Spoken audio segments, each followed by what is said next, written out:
I read another article on a news website about 2 weeks ago about creative ideas of what to do with an old church building all across the world. There's actually one in Canada I read that during the week it's a discotheque and on Sunday it's a church. Why on earth is it a discotheque and a church? Because the church is dying. And they need some way to pay the bills so they can keep their doors open. So someone came to them and said, we want to put a discotheque in here. Okay, you'll pay our bills. Our church is dying. We're probably not going to be around much longer. And you see this all over. I know I mentioned a couple months back, even up in Massachusetts, I saw this beautiful church up in Massachusetts that's a recording studio. Why are the churches dying in America? Because we've forgotten to disciple. If we're discipling and we're copying ourselves and putting our faith into other people and teaching them what it is to follow Jesus, there's not a church big enough if we're being faithful in this. But the problem is we're not.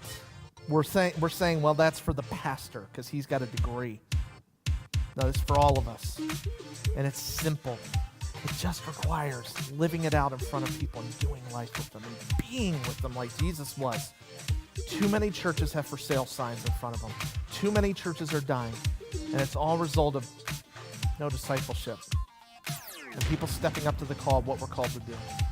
If we are to be faithful to what we are commanded, we should have that one person by our side. Everyone in here that professes to be a believer of Christ has to have that one person. Some of you will have more.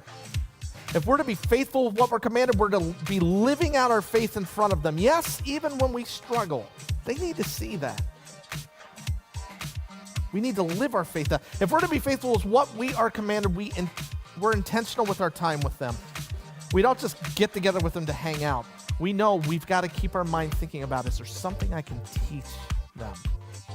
Just in question form or whatever it is, or say, hey, I read this verse. What do you think of that?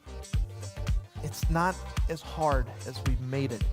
Let's demystify how complicated discipleship is and let all of us begin to pray for that individual in our life that we get to pour into. It doesn't matter you don't have a degree in this.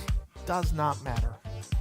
You just got to love Jesus, stay in his word, live it out, and just love people. That's all.